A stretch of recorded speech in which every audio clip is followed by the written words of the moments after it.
Hey guys! Today I kind of want to give some advice on how to deal with finals and the stress that comes with holidays. So, obviously, for all the college kids out there, it is the end of the semester, it's finals week, or weeks. I have my last exam is on the 20th, so I have to be here for 8 more days. And it's also the time of holidays. No matter what you celebrate, I'm sure that there is going to be something around you that is going to be difficult, whether it's dealing with family or maybe you don't have a lot of family, maybe you have to deal with being by yourself during the holiday season. Whatever it is, I kind of just want to talk about how to deal with that kind of stuff. So, first thing, with exams and finals week, it's going to be stressful. And it's not just you that's going through it. There's a lot of people, almost the whole campus is probably freaking out, going crazy. It might be slightly chaotic. So the first thing is, if you're struggling, whether it's stressed or sad, angry, you have a bad grade, you need to do really well on the final, whatever it is, there's going to be somebody that can help you. Do not go through it alone, because it's just going to make it 10 times worse, and you might not do well on your final, or you may not study the way that you should, whatever it is. Talk to somebody, whether it be a counselor, a friend, a roommate, even your professors. We tend to think that they're doing all of this to us or whatever, but it is their job to teach us and give us a final. But at the same time, they understand what we're going through. They've been there. So talk to them. They will help you out. The next thing is self-care. It is so important during this time to care for yourself. If you don't care for yourself, you are not going to do well on finals, and you're going to be a mess. An even bigger mess than you probably already are. I know personally, I am dealing with the stress of finals, but I also know that it's not just me, and that I need to care for myself in order to do well. So little things you can do, if you're into painting your nails or doing face masks. I dyed my hair just because I felt like it, and it made me feel better. I went out and bought a $5 neck pillow to study with. Just little things that'll make yourself feel so much better. A friend of mine just bought me for Christmas some body wash that's supposed to, help reduce stress and give you that happy feeling. Get yourself some of that, or use lotion and cuddle up and watch a movie. Little things to care for yourself will push you totally in a different direction. It'll make you feel so much better, and you will do well on your finals. And an important thing to remember is, even if you don't do well, it's not your fault. It's not the end of the world. It's going to be okay. And you have to remember that you're not defined by numbers. Yes, you want to do well, and yes, you should push yourself. Don't give up. But at the same time, things happen. And it's life. It's how we learn from it. In high school, I was a straight A student. And coming here, I've gotten some B's, and I've slipped into some C's. And that is perfectly okay, because I know that it doesn't have to do with my intelligence. It just has to do with studying habits, and even the professors sometimes can make a big difference. I know that one of my professors had a baby, so we got a new one, and the new one definitely teaches us in a totally different direction, and it's very helpful. So keep up on the self-care, and part of that self-care is talking to someone, obviously. And just remember that you're not alone, and that it's going to be okay. It's a big test, yes, but you can get through it. Lots of people do, and you will. Another thing is dealing with the holidays. So, in somebody or being somebody in recovery, it's definitely a very difficult time for me, and for a lot of other people that are going through that kind of thing. But even if you're not dealing with recovery, family time can be stressful. And like I said, maybe you don't have family, maybe you're, by yourself this season. Either way, it can be hard. And you have to remember that, first of all, it's gonna pass. It's about a month-ish of, holiday get-togethers and dealing with the commercials and the ads on the radio, that kind of thing. So you have to remember that it will pass and it's not a permanent thing. So being cold out, maybe you're dealing with depression, and the weather just kind of makes you feel worse. I know that's definitely something that I deal with as well. And in recovery, you're sitting at the table with people that are eating lots of food and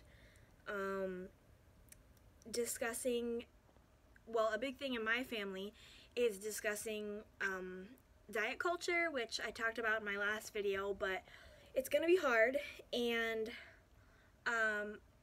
it's something that you have to deal with, and an important thing is to not avoid it.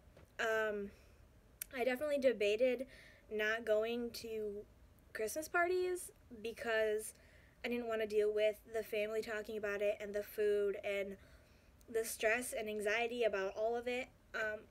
But I remembered that it's a time to be around my family. I should be very thankful. Even though sometimes the things that they say might upset me, it's going to be okay, and I need to enjoy and be thankful. That being said, if a family member says something to you about your weight or how much food you've eaten or how much food you haven't eaten, any of that, even if they start talking about the calories that are in the potato salad, just look at them and say, I'm not comfortable talking about this, or you shouldn't be saying that to me, like, I don't want to talk about this.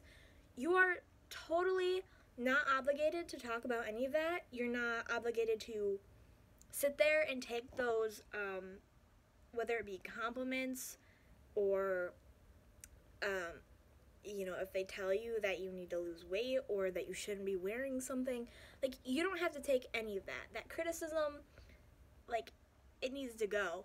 And you don't have to sit there and listen to them talk about diet culture or calories, foods, like, whatever. You don't have to take it. And you're not going to be rude or whatever if you say that you don't want to talk about it. It is your choice, and if it does not make you comfortable, you tell them. I know for me, if any of my family mentions anything, I will probably just say, do you know how your words affect me?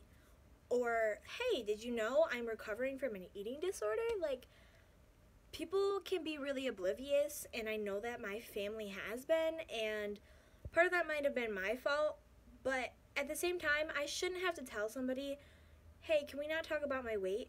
Can we not talk about how many calories are in the food? Why is that important?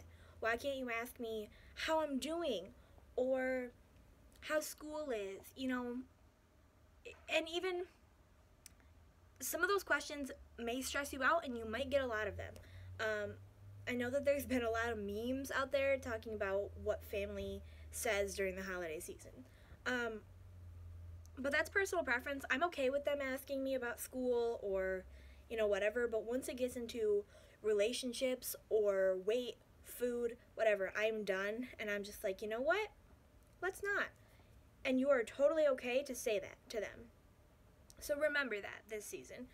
And if you're alone this holiday season, or maybe you have family but you don't feel like going, I encourage you to go.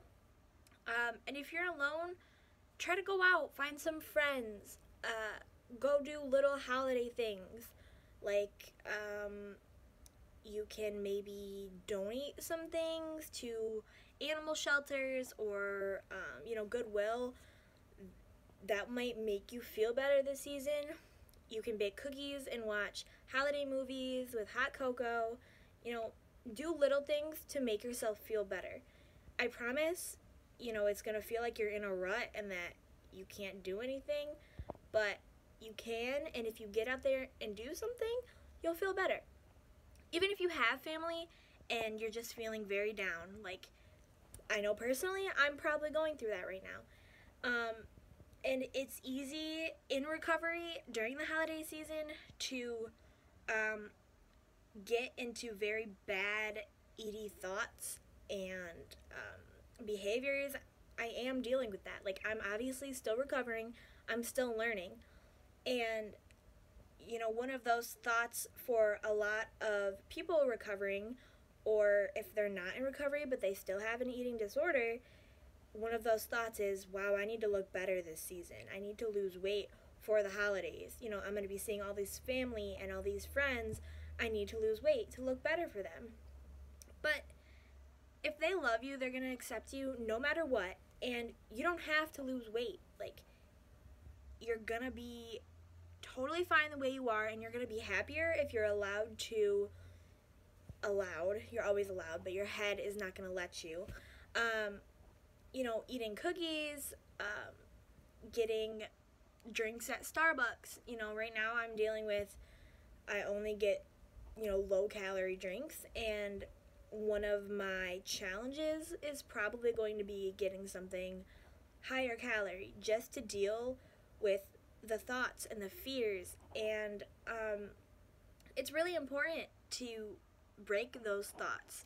And especially during the holiday season, your head is going to tell you, you can't eat that, you can't drink that, you need to be losing weight. No. It's the holidays, I'm going to enjoy. So very important to care for yourself, whether it be final-wise or holiday season-wise. Do little things to make yourself happy. I promise it's going to carry out through the rest of the season. Things are not permanent and things will look up, especially in this gloomy weather. I know it's hard to remember that, but you have to keep yourself going. You have to push, and even if you're not recovering from anything, that doesn't mean that you can't have emotions. You're gonna get sad, you're gonna feel down, but you have to remember to pick yourself up and remember what's important in life. We're here, we're alive, we're breathing. We need to feel blessed, and we need to do little things to cheer ourselves up if we get like that. And like I said, talk to somebody. It's so common for kids our age and even adults to feel like this, season-wise or not. But just remember that you're not alone. So yeah, that's it. If you have any suggestions, let me know. Happy holidays!